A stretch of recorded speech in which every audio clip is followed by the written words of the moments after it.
Hola, queridos hermanos de Casa de Oración y a todos aquellos amigos y hermanos que nos siguen por este medio, que el Señor les bendiga abundantemente. Hoy vamos a ver un sermón titulado Dios, perdóname, del Salmo 51. Así que mientras usted busque el Salmo, yo le digo cuál es el contexto. Bien. El contexto es lo que el encabezamiento del Salmo dice. Fue escrito por David después de que Natán el profeta, con un gran denuedo, lo puso al descubierto por cometer el pecado de adulterio con Betsabé y de matar a Urías. Totalmente convicto por su pecado, el rey David derrama un torrente de súplicas y arrepentimiento ante Dios, pidiéndole que le perdone, le purifique y le cambie. Muchos, inclusive hasta el día de hoy del pueblo de Israel, ya sean que hayan creído en el Señor Jesús o no, siguen usando este salmo como una súplica de perdón, de transformación, de cambio del corazón. Muchos todavía lo siguen usando y la verdad, sin dejar usar obviamente la oración espontánea, y la verdad para mí me parece una buena práctica por todo lo que este salmo contiene. Salmo 51, versículo 1, dice lo siguiente. Ten piedad de mí, oh Dios, conforme a tu misericordia, conforme a la multitud de tus piedades borra mis rebeliones. Bien, acá vemos a una persona que está verdaderamente quebrantada por dos gravísimos errores que ha cometido, que ha adulterado y que ha matado, y que es conducida por el Espíritu Santo a un profundo arrepentimiento. Recordemos que es el Espíritu Santo que nos lleva a nosotros a un verdadero arrepentimiento. El arrepentimiento es una gracia, la cual también nosotros debemos corresponder, pero también es una gracia del Espíritu Santo. Esto lo podemos ver en Hechos capítulo 11, versículo 18, cuando los judíos que creían en el Señor Jesús escuchan que los gentiles han recibido el Espíritu Santo, es decir, personas que no eran judías, dicen lo siguiente: entonces, oídas estas cosas, callaron y glorificaron a Dios, diciendo, de manera que también a los gentiles ha dado Dios arrepentimiento para vida. Hechos 11, 18. Vamos a continuar. Recuerde, David está completamente quebrantado y pidiéndole a Dios misericordia, y en el versículo 2 dice, lávame más y más de mi maldad y límpiame de mi pecado. David no quiere una limpieza superficial y externa. David quiere, como nosotros diríamos, una limpieza a fondo. En el comentario de Elcott dice lo siguiente: los términos lavar y limpiar parecen implicar respectivamente la purificación real y ceremonial. El primero significa literalmente pisar, describiendo el proceso de lavar la ropa, como se lavan las mantas hasta el día de hoy en Escocia, pisoteándola con los pies. El último, usado en la declaración de limpieza por parte del sacerdote en caso de lepra. Fin de la cita. Ya vamos a ver la segunda con un poco más de profundidad, cuando el sacerdote formalmente declaraba a una persona sana de su lepra y que esta persona estaba limpia.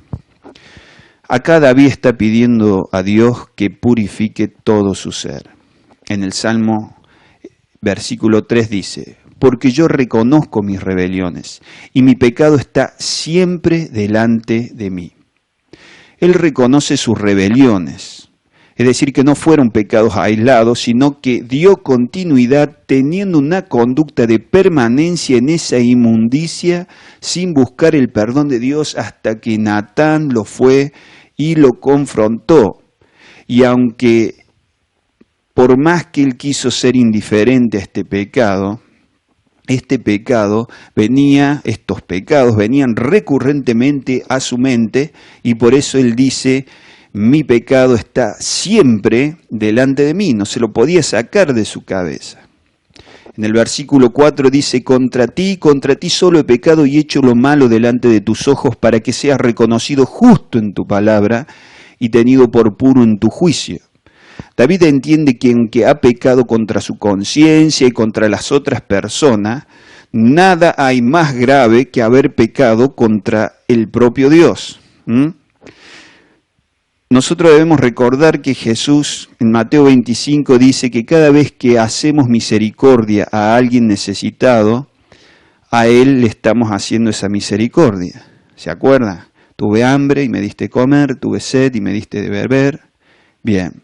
Y si no hacemos misericordia, a él se la estamos negando. Nosotros debemos entender que cada vez que hacemos maldad o bondad a alguien, también estamos haciéndosela al Señor. Esto es importante de tener en cuenta. También David reconoce que él hizo lo malo delante de sus ojos, estando consciente que Dios lo miraba, así mismo él lo hizo. Por último, reconoce que cualquier corrección que Dios tenga hacia él, cualquier juicio que emita o sentencia que emita va a ser justa. Por eso él le dice, para que seas reconocido justo en tu palabra y tenido por puro en tu juicio. Salmo 51, 5 al 6 dice, he aquí, en maldad he sido formado y en pecado me concibió mi madre. He aquí tú amas la verdad en lo íntimo y en lo secreto me has hecho comprender sabiduría. David reconoce que sus raíces son corruptas, que él procede de una especie totalmente pervertida, que tiene una naturaleza perversa, una inclinación hacia el pecado, hacia el mal, hacia los vicios, hacia el engaño, hacia todo lo que es abominable. Así es el ser humano. Pero por el contrario, la naturaleza de Dios es pura, sin mancha, sin ningún tipo de maldad o de corrupción, absolutamente santa, benigna, perfecta, sin la más mínima sombra de error o perversidad. En el versículo 7 dice, purifícame con hisopo y seré limpio, lávame y seré más blanco que la nieve. Bueno, David pide ser purificado como los leprosos y otras personas consideradas inmundas por su enfermedad en Israel lo era. Ellos eran purificados con hisopo o otros elementos como lo enseña en Levítico capítulo 14 y Número capítulo 19. David trata a su pecado como una lepra, una enfermedad que contamina no solamente a aquel que la porta, sino también a los demás. Y por tal motivo se lo separaba del pueblo en aquel momento para que no contagiase a otras personas hasta que se curasen, o en el caso de que no se curasen, no volvían nunca más al pueblo. Así trata David su enfermedad, como una lepra, algo que lo contamina a él y también a otras personas. Luego le dice al Señor, si el Señor lo purifica, él será más blanco que la nieve. Eso le dice David al Señor. Bien, en Isaías 1:18 dice lo siguiente, venid luego, dice Dios, y estemos a cuenta. Si vuestros pecados fueren como la grana, como la nieve serán emblanquecidos. Si fueren rojos como el carmesí, vendrán a ser como blanca lana. Esto significa que si nuestros pecados son como el rojo más vivo, Él los va a hacer blanco como la nieve. Y aunque nuestros pecados sean como una tela teñida con un color muy intenso, una vez que Dios nos purifica, vamos a ser como blanca lana. En el versículo 8 dice, hazme oír gozo y alegría y se recrearán los huesos que has abatido. Él pide que así como le abatió sus huesos la noticia que Natán le dio cuando lo confrontó con su pecado, Dios le envíe otro mensaje dándole esperanza y lo renueve, lo restaure, lo conforte. Eso es lo que él le está pidiendo, el perdón, le está suplicando esto. Salmo 51, 9, 10 dice lo siguiente: esconde tu rostro de mis pecados y borra todas mis maldades. Crea en mí, oh Dios, un corazón limpio y renueva un espíritu recto dentro de mí. David acá le pide a Dios que esconda su rostro de sus pecados, que no los mire ya con ojos de indignación o de ira, sino más bien que lo perdone y, si es posible, que se olvide de ellos. Le pide que cree en él un corazón limpio que nadie más puede llegar a crear sino Dios. Solamente Dios, con su omnipotente santidad a través del Espíritu Santo, puede lograr esto. Le ruega que le conceda un nuevo corazón santo, libre de este tipo de inclinaciones impuras y afectos viles. Le ruega, le suplica esto. En el Salmo 51, 11, en el mismo Salmo dice: no me eches de delante de ti, no quites de mí tu Santo Espíritu. David le está pidiendo a Dios que no lo desampare. No puede soportar la idea de no tener al Espíritu de Dios dentro de él, obrando, ministrándole, transformándole, cambiándole. Es decir, no puede concebir la vida sin la presencia de Dios dentro de él.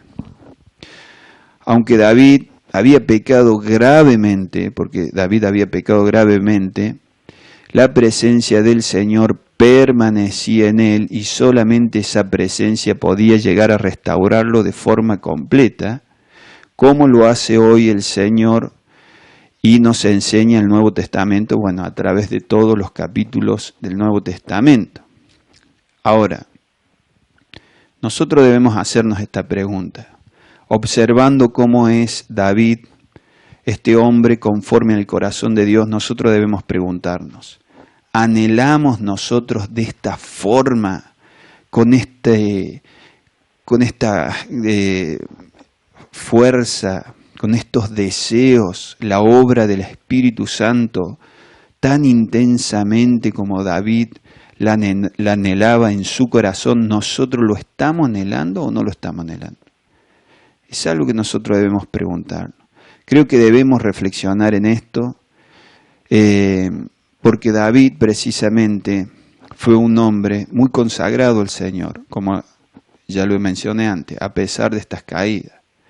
Anhelamos de esta forma, con esta intensidad, la presencia y la obra del Espíritu de Dios en nosotros.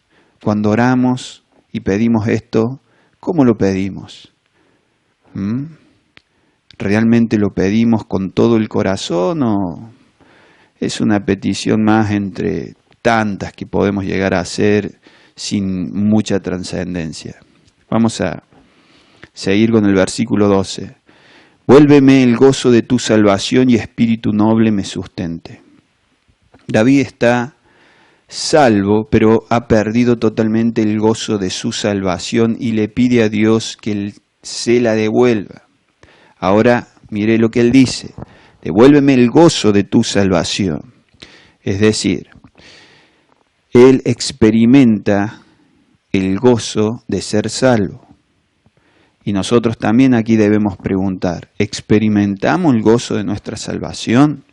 Si hacemos un balance general de nuestras vidas, ¿somos personas que experimentamos este gozo o somos personas amargadas y no nos afecta saber o no nos, de alguna forma no influye en nuestra vida saber que hemos sido salvos?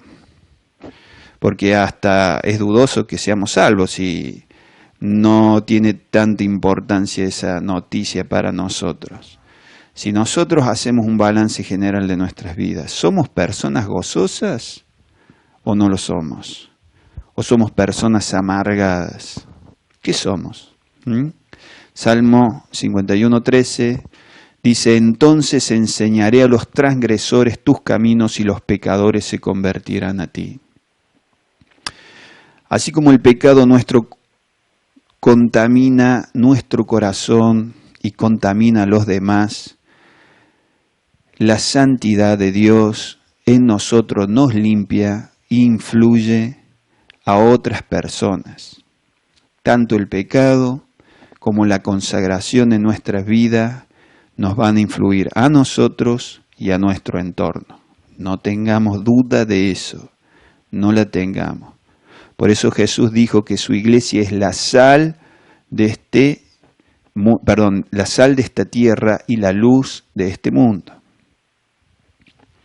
Una de las cosas también que tenemos que rescatar de David es que él dice que es una persona que si llega a ser perdonada, no solamente va a experimentar él este gozo, sino que él va a compartir para que los demás también los experimenten.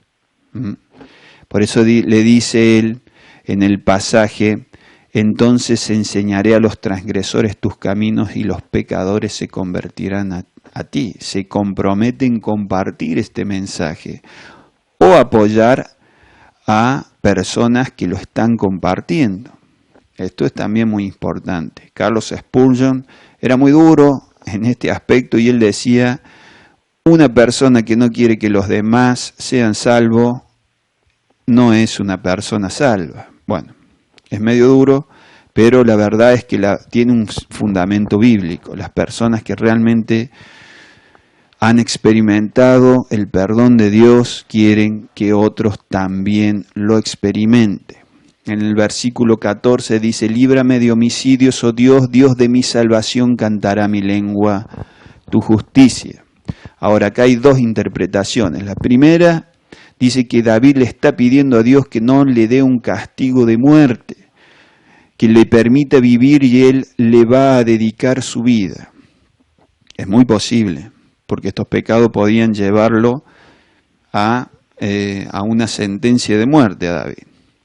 Pero por otro lado, hay otra interpretación, y es la que yo me inclino, que David le está diciendo que si él restaura la vida consagrada de él, en consecuencia a esa obra del Espíritu Santo, él le va a alabar, ya que la alabanza es también una consecuencia de una vida consagrada.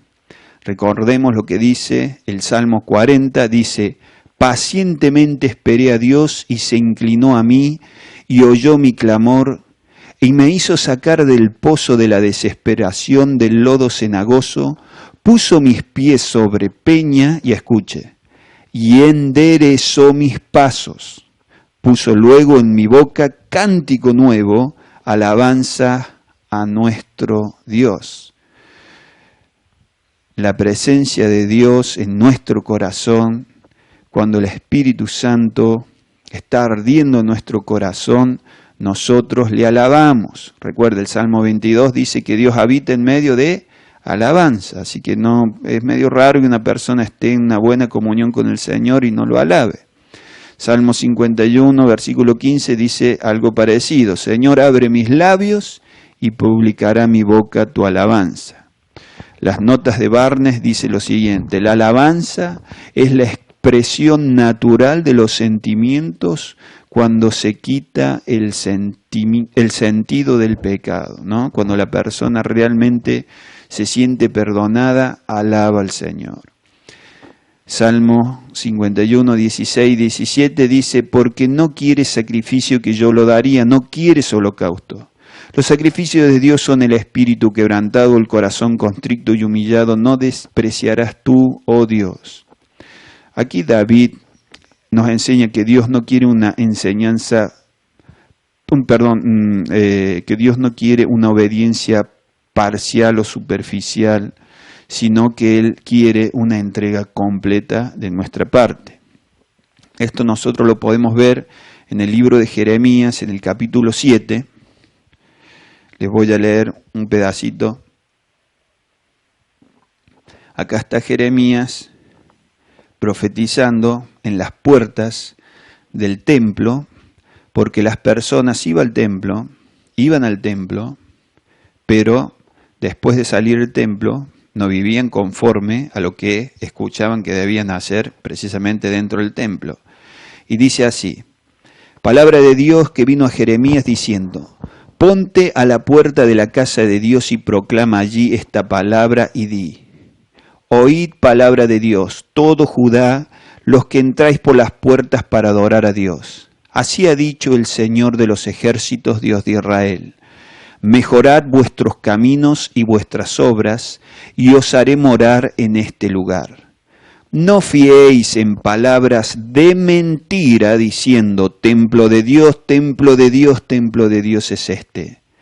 Pero si mejorareis cumplidamente o enteramente vuestros caminos y vuestras obras, si con verdad hiciereis justicia entre los hombres y su prójimo, y no oprimiereis al extranjero, al huérfano y a la viuda, ni en este lugar derramareis la sangre inocente, ni anduviereis en pos de dioses ajenos para mal vuestro, os haré morar en este lugar, en la tierra que di a vuestros padres para siempre.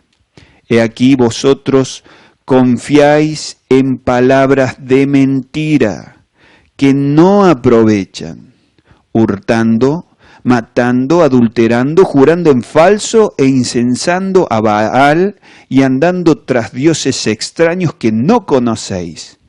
Vendréis y os pondréis delante de mí en esta casa sobre la cual es invocado mi nombre y diréis: librados somos para seguir haciendo todas estas abominaciones.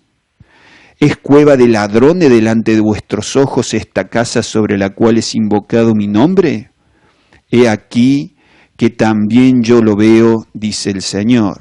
O como dice una película que yo vi de Jeremías, el profeta dice: no penséis que estoy ciego. En otras palabras, ustedes, le dice Dios, ¿pero qué piensan que es esto? ¿Una casa donde se van a venir a reunir los adúlteros, los ladrones, los abusivos? Eso le está diciendo el Señor. Y le dice: no se engañen con palabras mentirosas que no tienen provecho. Ustedes deben tener una obediencia total. No es solamente adorar e ir a la casa del Señor, es obedecerlo en todo lo que Dios manda. Bien, Salmo capítulo 51, seguimos, y el versículo 18 y 19 dice: haz bien con tu benevolencia, Sión, edifica los muros de Jerusalén. Entonces te agradarán los sacrificios de justicia, el holocausto u ofrenda del todo quemada. Entonces ofrecerán becerros sobre tu altar. Bueno, hermanos, si nosotros estamos teniendo una obediencia selectiva o parcial, o estamos haciendo concesiones al pecado en algunas áreas, debemos arrepentirnos, debemos realmente abandonarlo. Carlos Spurgeon sabía decir: Dios, cuando dice que nos arrepintamos, no quiere que nos arrepintamos ni de muchos ni de pocos de nuestros pecados, sino de todos ellos. Rechazar el pecado en todas sus manifestaciones y formas. Oremos. Padre Santo, te damos gracias, Señor, por todo lo que tú nos das, por toda tu benevolencia y misericordia, por tu palabra. Te pedimos que nos limpies más y más, Señor, y nos libres de todo pecado, de toda tentación, de todo mal. Que nos des un corazón nuevo, todopoderoso Rey. Que nos llenes de tu presencia, de tu Espíritu Santo, y que reines en nosotros con total libertad. Te entregamos a ti incondicionalmente nuestras vidas. Haz de nosotros, Señor, la persona que tú quieres que seamos. En el nombre de Jesucristo. Amén.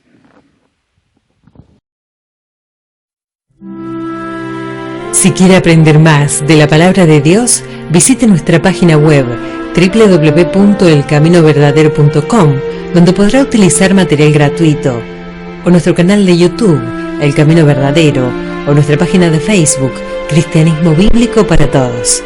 Que Dios le bendiga abundantemente.